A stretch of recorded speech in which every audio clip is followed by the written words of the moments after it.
What is the meaning of life? How did we end up here? And can synth tips really be life-changing? Well, at least the last one I'll leave up to you to answer after today's episode. So in today's video, we have some really good synth tips, and we're gonna start out with something that I found really inspirational. It wasn't something I ever thought about. My first guest is not only a viewer of the channel, but also a great artist, and he combines electronic music with guitars, with spoken word, and he will take us on a musical journey showing his workflow, and hopefully you'll find that very inspirational. Hey, I'm Ben, online known as Knight of the Void Rider. Thank you for inviting me, Bo. It really means a lot to me. In my project, I blend original stories with improvised guitar and electronic soundscapes. It's kind of like audio science fiction, if you will, and typically inspired by my lifelong passion for video game lore and weird books. Let me show you what that sounds like. Fragile grail begins to shine, shimmering like a distant star on a dead sky. Understanding.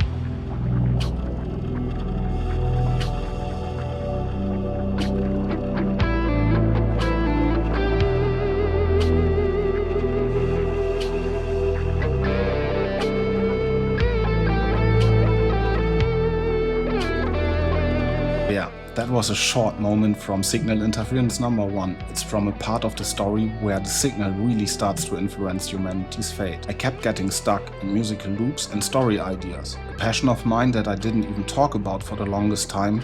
After a lot of trial and error, I realized something. When I combine both music and narrative, decisions come easier and the creative flow starts to move again. So let's dive into chapter 1 and some of the sounds and how they relate back to the story. Even the very first version of Signal Interference 1 started with this quote about humanity's endless noise. So I wanted it to be present in the music from the very beginning on. Let's take a listen.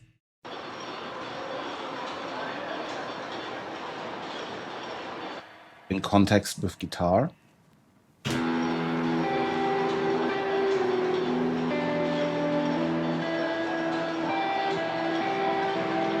This texture will stay in the background for the majority of chapter 1 to create a tight bond between story and music, and also create a stark contrast to the following chapters. When humanity finally discovers the signal, we hear it as well for the first time.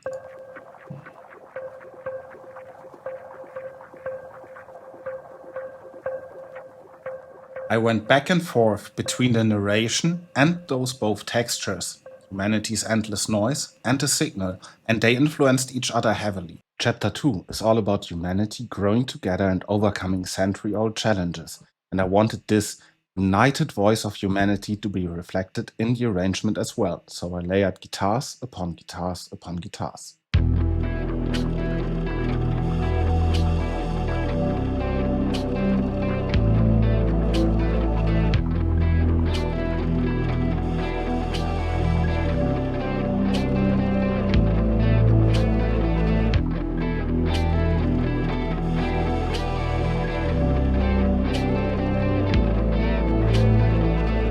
To a conclusion. By combining narration and music, I can take easier musical decisions and additional story details feedback from the music into the text, which really helps tremendously. I thought this is something that you might want to try for yourself. So, before I leave you, let's take a quick look at what humanity is up to in chapter 3. See you! Humanity commits to one final act of faith, a generation ship forged in the orbit of Mother Earth, baptized in belief and undying eagerness. Everything we are, everything we have ever been, everything we could have become, sealed inside an ark made of steel and ignorance toward the unknown.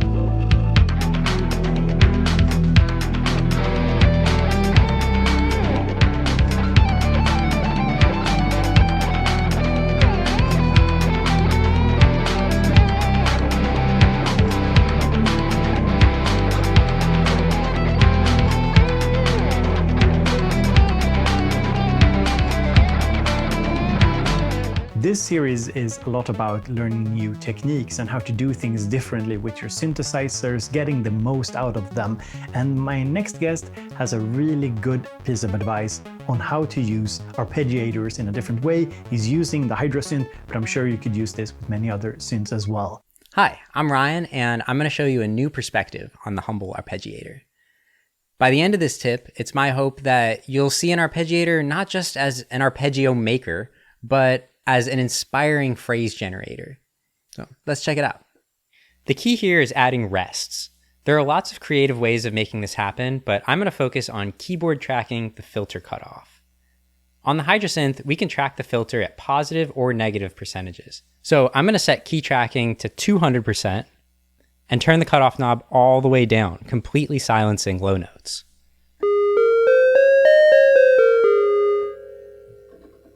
We got nothing down here. And then I'm going to even go down another octave, so we got a lot of silence. If I turn on the arpeggiator, now we can generate some phrases. So let's give it a try. I'm going to use order mode, and let's do 3 octaves for starters. And I'm just going to play something that uses 2 hands. So I've got some silent notes and some non-silent notes.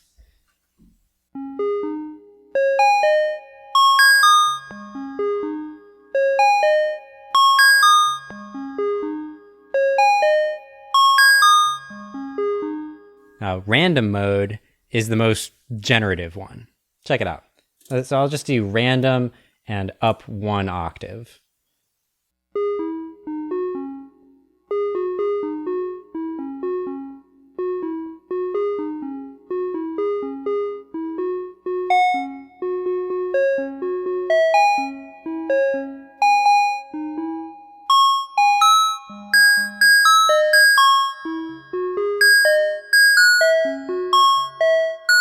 I really like hearing the different possibilities of melodies like this. You can record a few and make a track based on them, or if you want to keep patching, you might take this concept even further, generating multiple lines at once, like I did in this patch.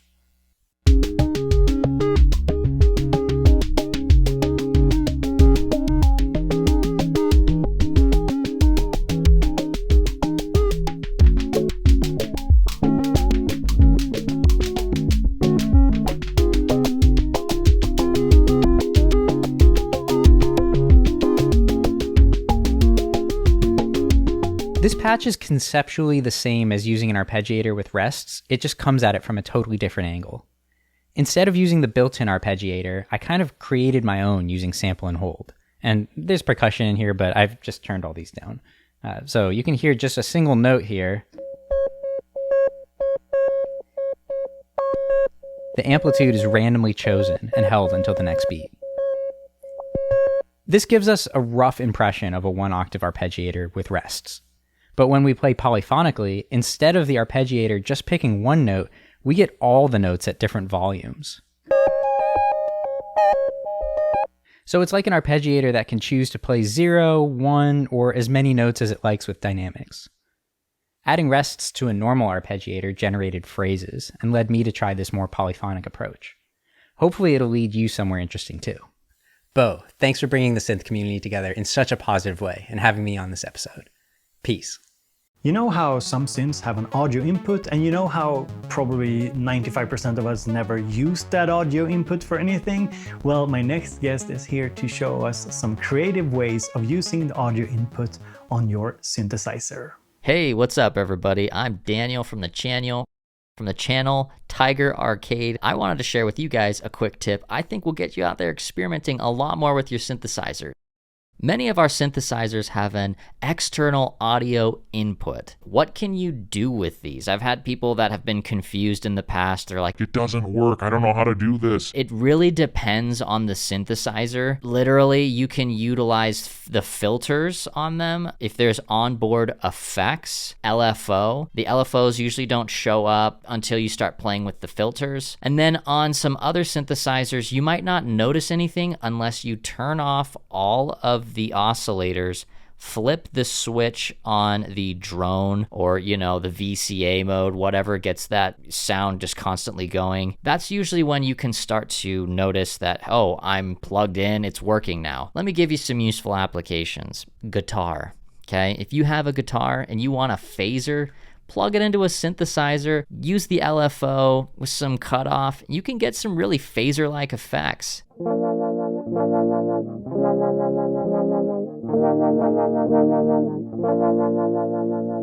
Got an electric piano that doesn't have tremolo? Plug it into a synthesizer, get some tremolo.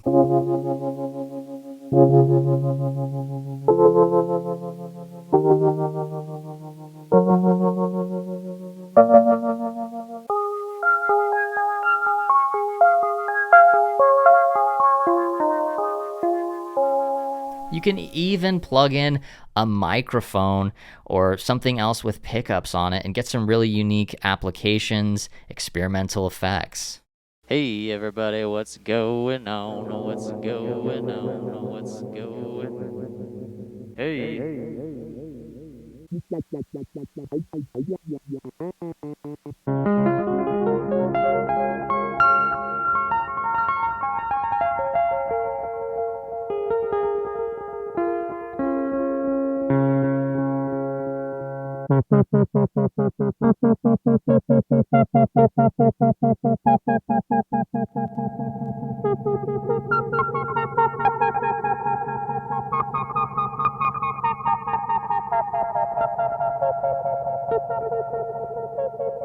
There's lots of uses. I hope you guys get out there, try out new ways to utilize your synthesizers. I know you guys are going to come up with some creative things, even more creative than me. Looking forward to what's next on this episode. Thanks for having me on. Peace. Let's talk about effects. So some synths have built-in onboard effects and some synths lack it. And let's be real about it, external effects often sound quite a lot better than the built-in effects on synths. And my next guest is here to show how she uses effects in her synth setup. Hi everyone, my name is Andrea and today I will share with you one of my favorite synth tips, and that is to make use of effect pedals in combination with your synthesizers. First I'll show you how you can set up an effect pedal with your recording desk, and I'll show you how I use it with my Eurorack synthesizer. So here's my recording desk. I have here my modular synth, and my modular synth is a dry signal and I would love to use my reverb. So my reverb is connected to the auxiliary send and also comes back here on channel 1516. So let's look now how this sounds and how the signal flow goes. I go out here with my modular synth, which is a dry signal. Now I need to send it to my reverb. I open up the auxiliary send.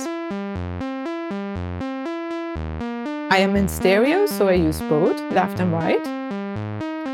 This goes now through the auxiliary send into my reverb, and now I go out of the reverb in my return track, 1560, which is a stereo channel, and I can hear the reverb.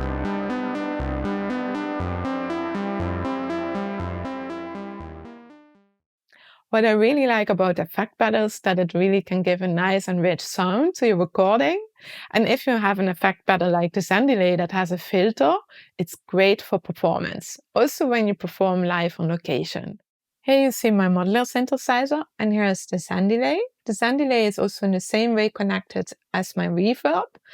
I will make a little performance so that you can hear what it does to work also with an additional stereo pedal.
I hope you liked my synth tip and that you got a little bit of inspiration out of it. And of course, I also want to thank Bo for the invite.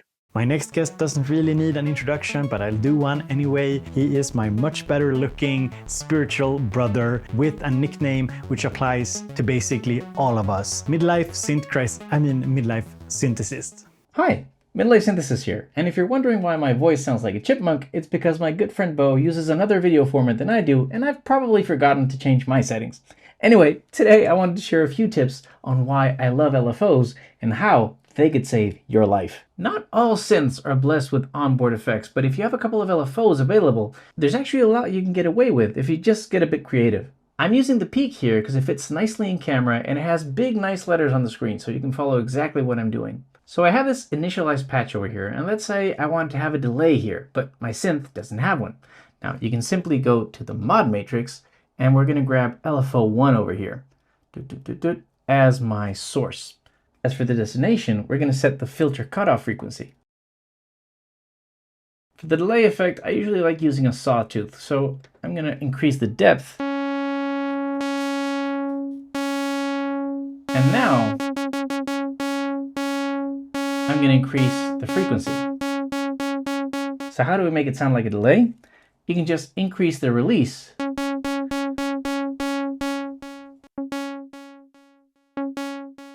Voila, an LFO delay. Now the release is going to be the feedback, or the delay tail if you will.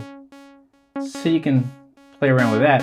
And also, if your LFO can sync, you can actually make this sync up to your tempo.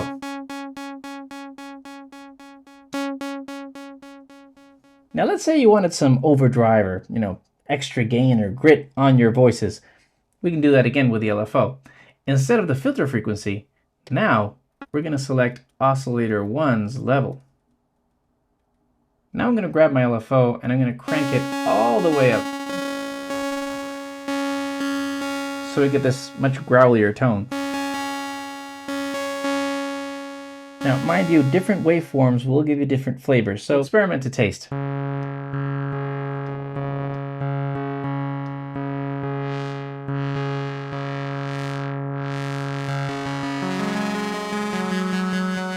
Okay, so how about a tremolo? Well, that one's easy because it's just, variation of the volume from an LFO. So now I'm going to set the LFO to the VCA level.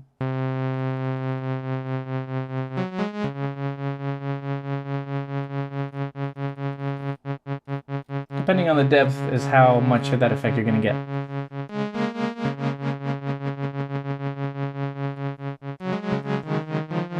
Now, I usually like doing that with a sine wave, but on the peak you don't have one. But you can kind of mask it if you play around with a filter and add some of the beautiful effects like the reverb and its own delay.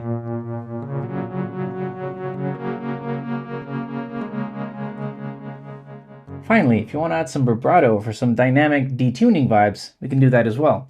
Instead of the VCA level, I'm going to choose oscillator 1's pitch as the destination.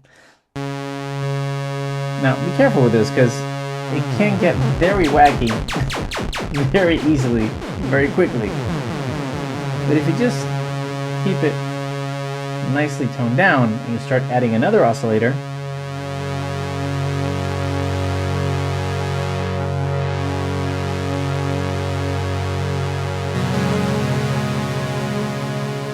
and that's why I love LFOs. Anyway, I hope you found these tips useful, or at least entertaining.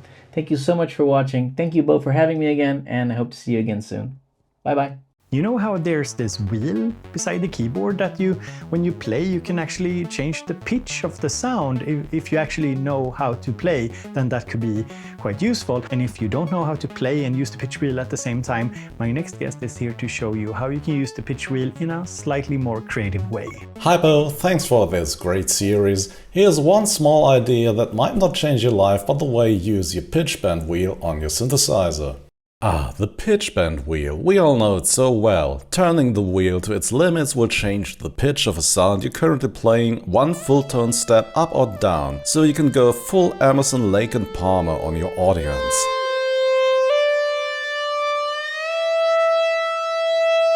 But let's approach the idea of pitch bending a little bit differently for interesting and fun results, because that's what we're here for, right? Usually, turning the pitch bend wheel will, for example, shift a C note to a D note, or a C major chord to a D major chord.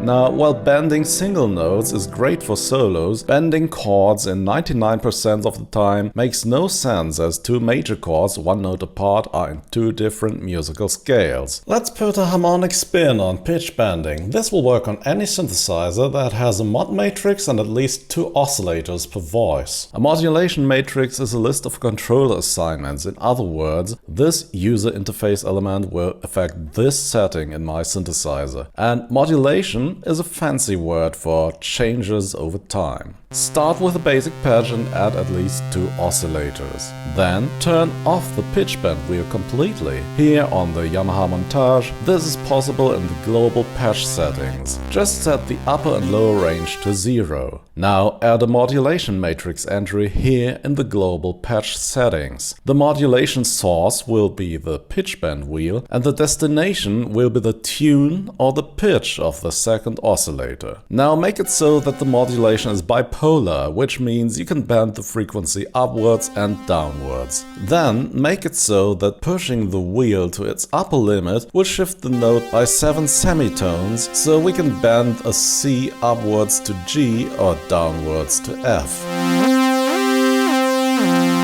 If needed, add two rules for both chords and fine-tuning in the mod matrix to match the desired destination frequency exactly. And now you can play neutral chords by bending the pitch. And if you practice this a bit, you can play all kind of interesting and jazzy chords in a musically meaningful way that do or do not stay in the scale you started in.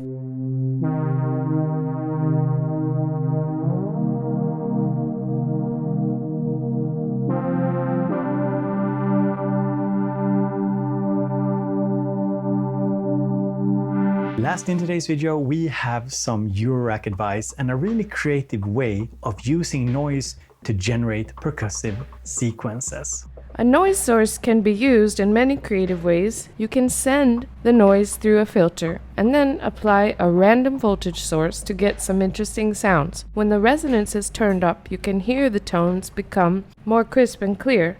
Here I am sending the noise through the filter, then sending the randomized voltages to the 1 volt per octave input on the filter.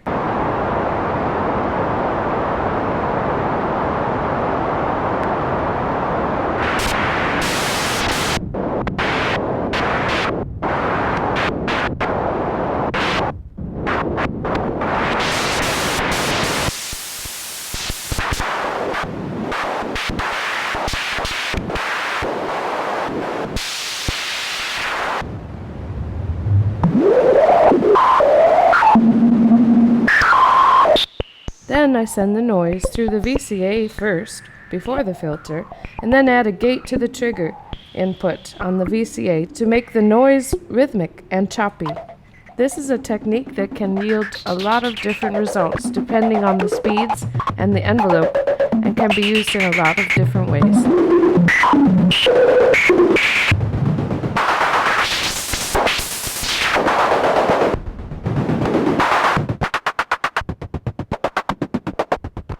Now that I've recorded the noise from my modular system into Ableton Live, I can start to work with the samples. Here I have 2 samples of noise going through 2 different audio channels with different delay effects.